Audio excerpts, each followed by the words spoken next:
Amahoro Imana abe kuri mwebwe mwese aho muherereye. Iki ni ikiganiro ikiyago c'inama nshingamateka mutegurirwa n'igisata kijejwe kumenyesha amakuru, ibinyamakuru n'ubuvugizi mu biro by'umukuru w'inama nshingamateka, mukaba mugishikirizwa uko indwi irangiye. Inama nshingamateka iriko irabandanya kurangura ibikorwa ijejwe muri risasa risanzwe ryandamukiza 2025 riganisha ku musozo w'ikiringo cyo mu mwaka w'2020 gishira 2025. Muri kino kiganiro tuza kubabwira abakomiseri indwi bose bashasha bemejwe muri indwi dusozereye kuba abagize umugwi w'igihugu wigenga ujejwe agateka kazi na muntu mu Burundi CNIDH. Turagaruka kandi kubiri mu nteguro y'ibwirizwa rigenga amashirahamwe koperative mu Burundi rihindura iryari rihasanzwe kuva mu 2017, iryo naryo rikaba ryatowe muri iyi ndwi nyene turangije. Nkaba ndabahaye ikaze mwese.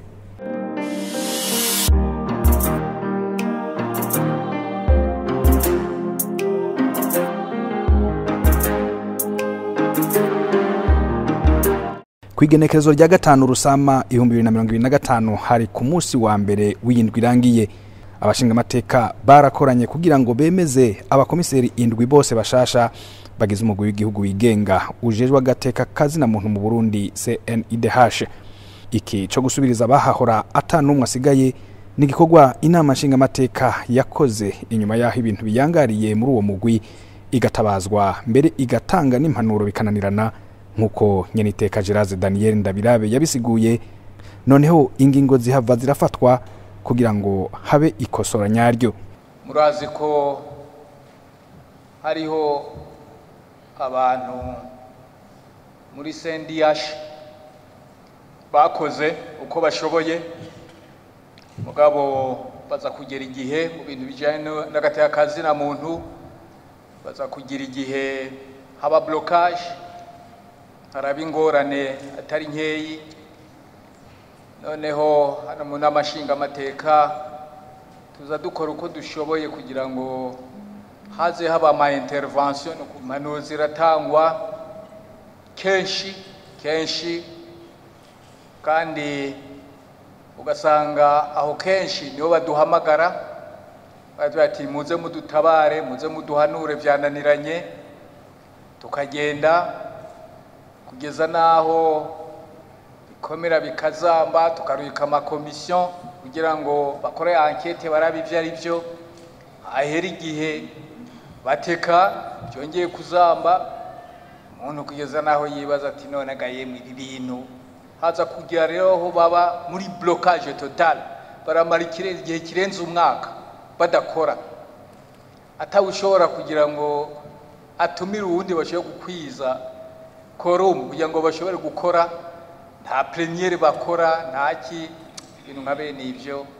Ahubwo biza kugera naho noneho haba umwe agwara, arasaba yuko muri kwa kugira ngo ashobore gusohoka bamushire kuri liste abaja muri mission n'abashobore kwivuza hanze, baramwankira. Jewe nza kubona banyandikiye ngo kugira ngo uwo muntu ngo bashobora kumwemerera ko asohoka, ngo jewe ngo nije nka president wa Assemblée Nationale ngo nintanga uburenganzira bwo kwasohoka. CNDH ni autonome, tugere ibintu byo muri CNDH, kandi niho twentereve nari uko baduhamagaye bavuze bati nimuze murabe ico modufasha byagoranye. Noneho turarungikayo commission irakora eka na hano muri biro abavise bose babijamwo bagiye bahanura kenshi ariko birananirana. Ariko ikintu nyamukuru kumbure umuntu yabonamwo harimo ibintu vya kamwana wa mama, abantu bashaka kwikunda cyane ugasanga none abandi bikabatera inzigo, baravamwo barankana baradevelopa nyene inzankano zidasanzwe.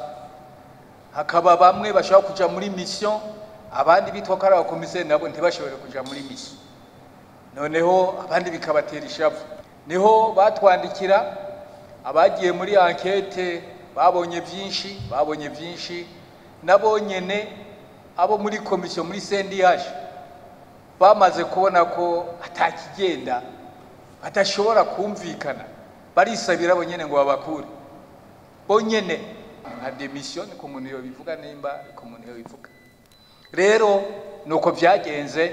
Iyo bigenze uko rero kandi ukutumvikana kukagaragara mu cegeranyo c'amatohoza yakozwe neza mu mugwi biboneka ko ibikorwa bitagenda neza, umukuru n'amashinga amateka aca yisunga ingingo za 4, 5, 6, ingingo y'icenda, y'icumi, 11, 12, ingingo ya 13, 14, 15, 16 hamwe n'ingingo ya 20 agashiraho umugwi utamaho bita commission ad hoc mu gifaransa ubuhawe igikorwa cyo gutororokanya abipfuza guhiganirwa bibanza by'abakomiseri bagize umugwi CNIDH. Ivyo navyo bikaba vyashizwe mu nyandiko bishigwa ku mukono kuwa 11 ndamukiza 2025. Uwo mugwi rero washizweho ku bw'ico gikorwa waruramutse ushikiriza icegeranyo mu nama ya bose nkuko vyamenyeshejwe n'umukuru w'umugwi umushinga amateka Constantin Niyonzima. Amadosiye 118 niyo yazanywe n'abipfuje guhiganirwa ivyo bibanza by'abakomiseri b'umugwi w'igihugu wigenga ujejwe agateka kazi na muntu mu Burundi CNIDH. Amadosiye yose amaze kwihwezwa neza 83 y'abahiganwa niyo basanza kwija ibisabwa byose, ari nabo baciye barushanwa amanota, hasigara abahiganwa 42 gusa. Haciye hakurikira intambwe yo kuja iyo abo bahiganirwa ubukomiseri bavuka kubaza no kugira amatohoza kunyifato yabo mu kibano, hakisungwa kandi ko intara zose ziserukiwe, amoko hamwe n'ibitsina. Ivyo vyaciye bishikana igikorwa ku ntambwe yo gusigarana abakandida 21 baciye bashika ku ngazi ya nyuma yo kwishura ku tubazo ivyo bita interview mu gifaransa, no kuvuga abahutu 12 n'abatutsi 9. Imbere yuko abashinga amateka baja ku gikorwa cyo kwemeza abakomiseri 7 b'umugwi CNIDH biciye mu gutora abo bakandida 21 bari ko barahiganirwa ivyo bibanza, babanje kuronswa umwanya w'iminota 6 yo kwidondora no kumenyesha ibishasha umwe wese ajazaniye umugwi w'igihugu wigenga ujejwe agateka kazi na muntu mu Burundi. Mu byo no vuga ko ngiye gushira ubuzana bishasha nuko muri uwo mugwi CNIDH nifuza cyane ko noshiraho ubuhinga kugira koko shobore kumviriza shobore kugira enquête kubijanye na gateka kazi na muntu, ariko kandi kugira ngo nshobore kuraba neza yuko agateka kazi na muntu kubahirijwe mu Burundi. Iyo migambi ndoshiraho imigambi ishobora gufasha. Ndifuza kandi nditeguye kandi ko ubutunzi bw'umugwi bwoshobora gukoreshwa neza uko bikwiye, kuko ubutunzi nibwo butuma n'ibikorwa bigenda neza. Muri uwo mugwi rero ndafise inguvu nditeguye kugira muri uwo mugwi bigende neza.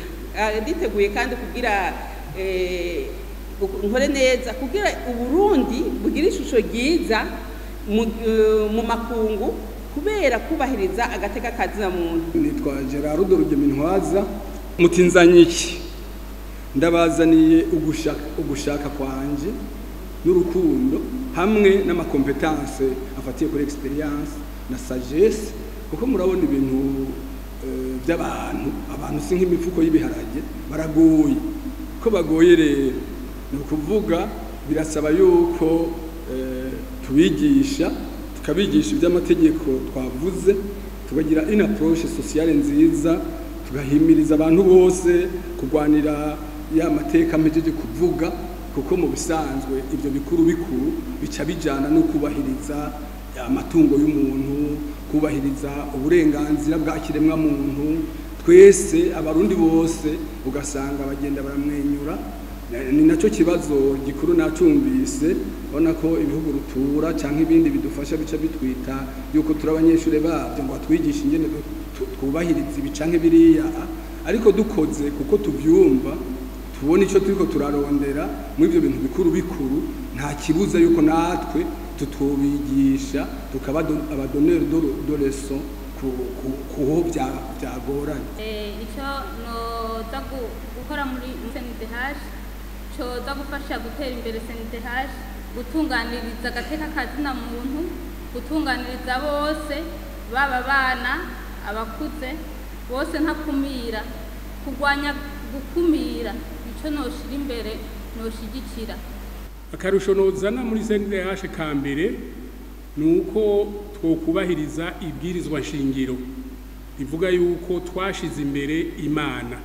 Cya kabiri akunguko nozana nuko abo dukorana muri CNDH twokwama tubanza kubasengesha no kubasengera kugira ngo bahinduke bakunde ibikorwa bagire amasaha 8 y'akazi 8 heures de service apana 8 heures au service.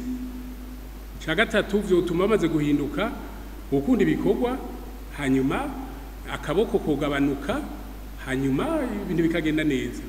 Muri ibi bikorwa vya CNDH tuzorushaho kuvugira abatishoboye abatagira aho bavugira kuko nta handi boziga uwo bavugira gusumvya twebwe na burya abamenyesha Imana tuba twinjiye muri iyi komisiyo.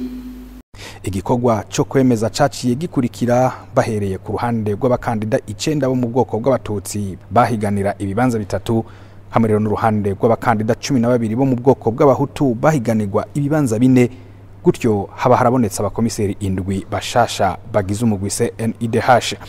Abo nabo ni Dr Manirambo na Jean Bosco, Nimenya Gloriose, Musenyeri Nyaboho Martin Blaise, Ambassadeur Ntambuka Isa, Rugemintwaza Gerard, Nkurunziza Beatrice na Ndayumvire Dina.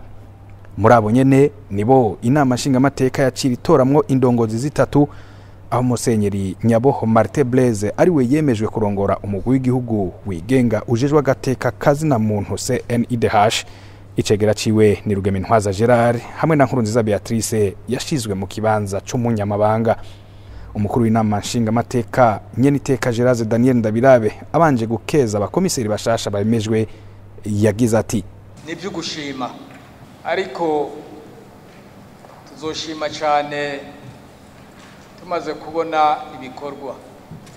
Ubukumbure ntitwovuga byinshi kuko hariho integuro y'ibwirizwa turiko turatunganya ibwirizwa riraba CNDH iri mu nzira twarungitse mu bushikiranganje turibaza ko bucyabazoneka muri Conseil des Ministres kugira ngo izogaruke hano noneho natwe tuyige integuro y'ibwirizwa niba promulgué niho tuzayibahereza namwe kugira ngo abari cyo kibe gikoresho cyayo. Ariko nyuma muzoheza mwongere mutunganye règlement intérieur.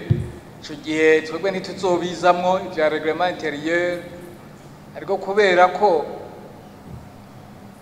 ibwirizwa muzoba mugendera ko rishasha risubiwemwo rizoba ryavuye hano bo tuzosaba yuko muzotwinforma vyibure kuri règlement intérieur mumaze kuyitunganya kugira ngo muturabe ko bihuye koko n'ibwirizwa risubemwo muzoba mufise.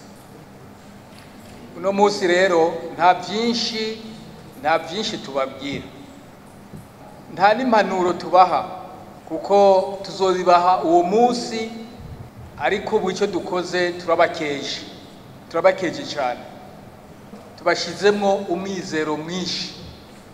Nimuze rero ngo muduhemukire. Aba komiseri bashasha ba CNIDH basabwe gukora uko bashoboye guhesha agaciro igihugu cacu, gutyo n'amakungu amenye ko Uburundi atari ubwo guhonyanga kuko abenebwo bamye arabanyamahoro. Kugira ngo bashike neza kuri iyo hangiro rero bahamagarirwa gukorana neza kandi bakama bafatanye mu nda.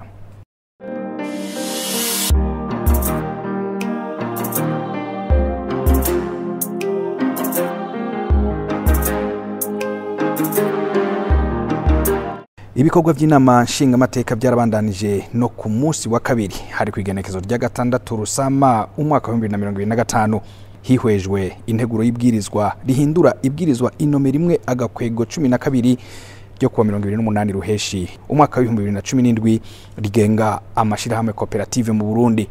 mu bikorwa byari bihagarariwe n'icegera ca mbere c'umukuru w'inama nshingamateka Sabine Ntakarutimana, umushiranganje mu vyajejwe harimwo iterambere rusangi Martin Niteretse yavuze ko intumbero y'iri bwirizwa ari yo gushika ku guteza imbere ubutunzi uhereye ku makoperative kuko ari yafasha gushira hamwe inguvu z'imigwi itandukanye y'abene igihugu.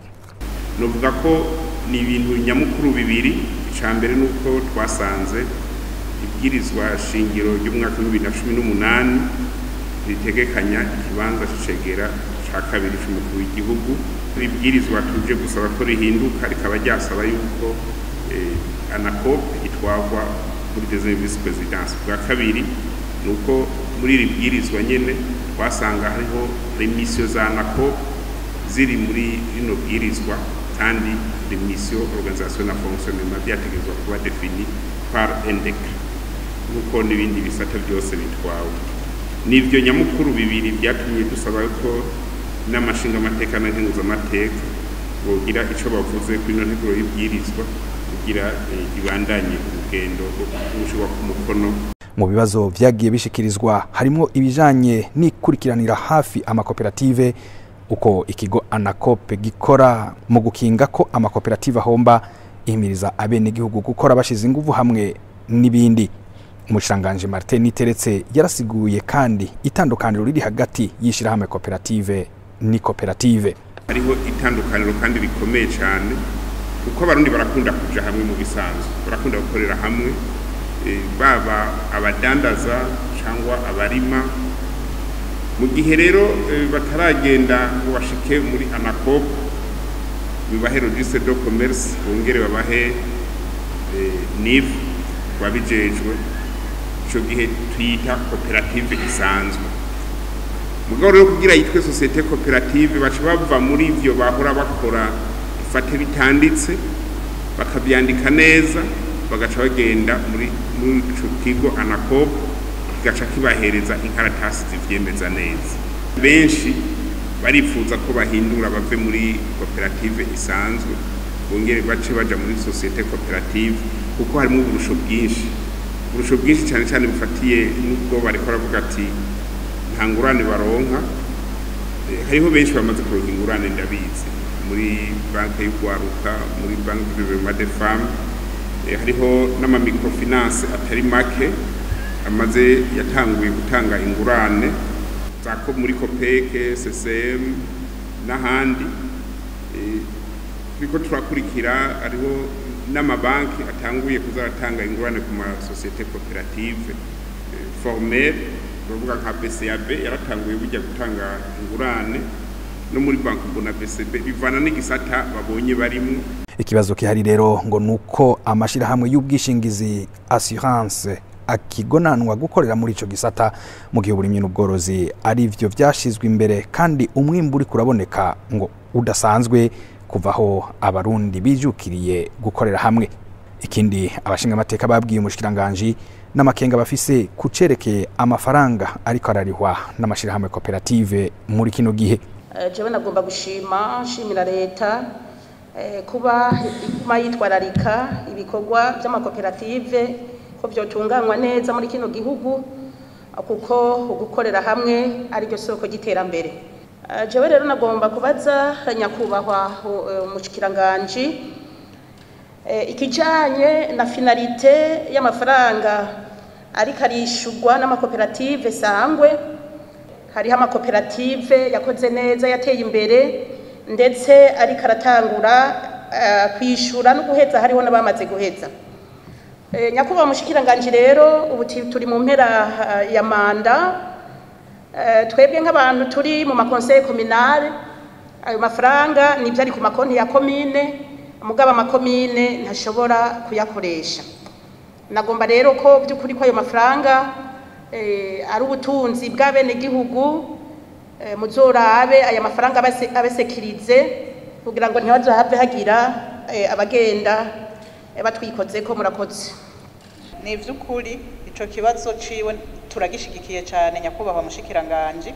Ico leta yoraba no kuraba mbega ayo mahera ariko arishurwa ajahe, kubera ko turiho turaja mu ntunganyo nshasha y'ingene intara n'amakomine bigiye kuzokora nuko ayo mahera mwo kwiyumvira muri leta abishura bakamenya ko bishura amahera ashika hategerezwa kuja kugira ngo asubire asahirize mu iterambere ry'abene gihugu ntahave aca mu nzira atariyo ababijeje bazobirabe neza.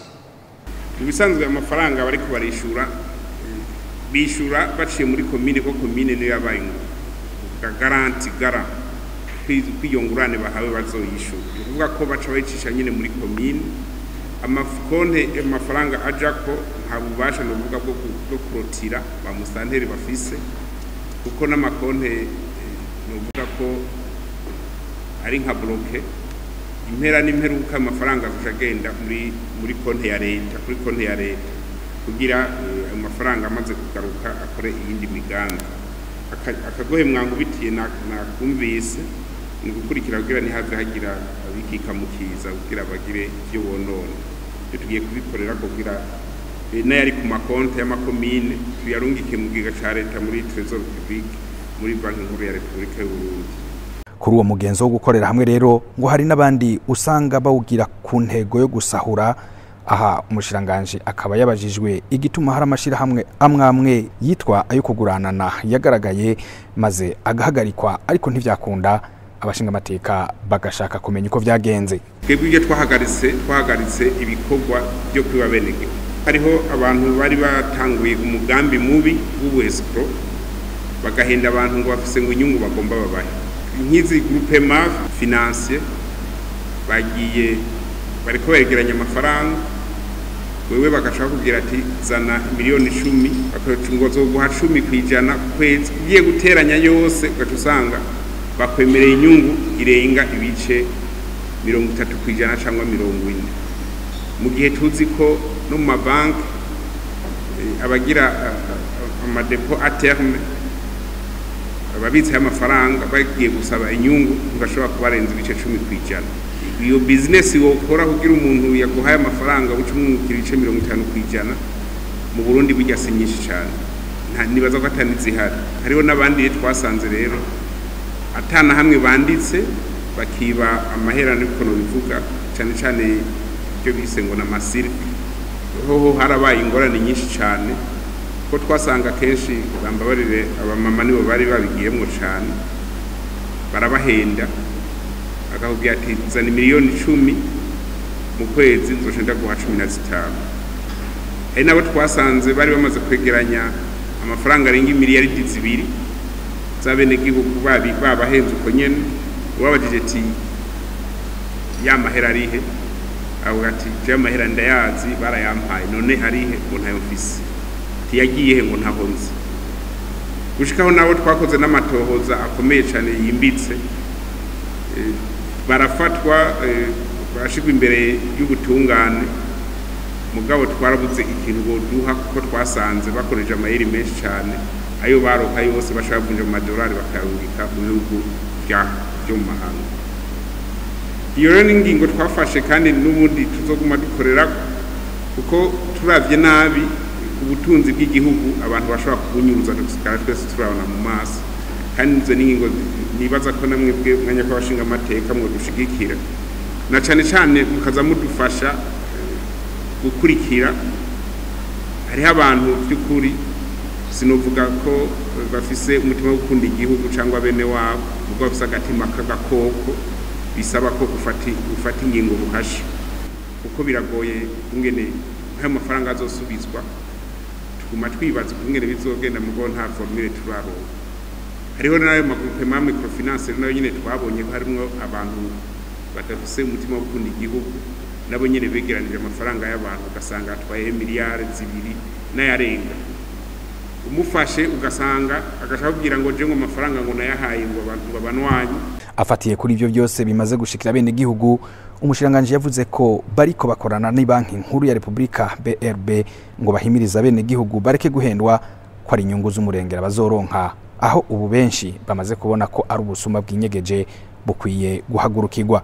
Nayo kuco bita ikirimba gikorwa mu gihugu ugasanga abantu bahanahana amafaranga ku kwezi canke indwi kundwi umushikiranganje agira ati ikirimba mu bisanzwe twe twabihagaritse Kirimba twavuze tuti abantu bakorana cyangwa basangiye ibi cyangwa ibindi bavuze ati dushire hamwe ukwezi muze muraha uyu kundi kwezi muhenaka kundi kwezi muhenaka aho nta busuma burimo ari abantu nyene bafise ico bashaka gukora uronsa uwo miliyoni ushuja gukora uwundi nawe aronsa undi miliyoni aje gukora nico kimwe bijya byo kokoreranira navyo nyene bijya twabihagaritse twarabiretse kuko kenshi tubiri tuvurana ubupfu bibaza ko bijya navyo nyene bifasha ibirimba rero twe ntaco twabikoze ko twarabaretse kugira babandanye biteza imbere kuko Kirimba nta nyungu irimwe watanze ibihumbi 100 nayo bazosanga nayo baguha 100 nyene twe twanze nyungu demeziriza konora. Ikindi basavye umushanganji ajejwe ivy'iterambere rusangi nuko igiciro c'ibigori cashinzwe na leta cyo kubahirizwa kuko hari abenegihugu ngo bamaze iminsi bahendwa bagatanga ibigori vyabo ku mafaranga 850 canke ari munsi ku kiro, ivyo navyo bigatuma umwenegihugu murimyi ahomba. Je nk'umushanganji ajejwe iterambere rusangi n'umutekano ninafashe ingingo kandi iyo ngingo iracariho yuko ata muntu numwe ashobora kugura ibigori munsi y'igihumbi n'amajana ko abura amatayi n'inyamiramabi bafasha nimba bikorwa ku mugaragaro gutyo ku majana 8 amajana 9 igihumbi novuga ko abajejwe intwaro muri ico kibanza batahagaze nk'abavyeyi. Ubu rero nimba bikinze muri rijya tangazo nibaza ko abajejwe intwaro cyo gihe n'inyamiramabi barasamaye nimba batasamaje cyangwa batisamaje ko birashobora gushika navyo nyene ikinde guca ndagikorera ko guhera uno musi nyene kuko ntivyumvikana ko recommandation abantu bazifise mugo bakarabahiye nta na nyesa ntiyogenda kugura abadandaza bariko baragura mugo nimba bariko bagura uko tuzobafatira ingingo kuko twari twafashe ingingo twavuze ati uzobigura kuri iyo beri musi y'igihumbi n'amajana 7 ariko ara destabiliza economie nationale aho mbya bene gihugu cha tubisezisa bije mu kibanza twababwiye babishiramo kandi bica byitwa ivya leta. Inyuma yo guca hirya no hino no guhinyanyura haba mu buryo bw'imero no mu bwimbitse bimwe mu bigize iyi nteguro y'ibwirizwa rihindura iryari risanzwe rigenga amashirahamwe koperative mu Burundi kuva mu 2017 abashinga amateka barayemeje 100%. Yemejwe n'abubahwa abashinga amateka 109%.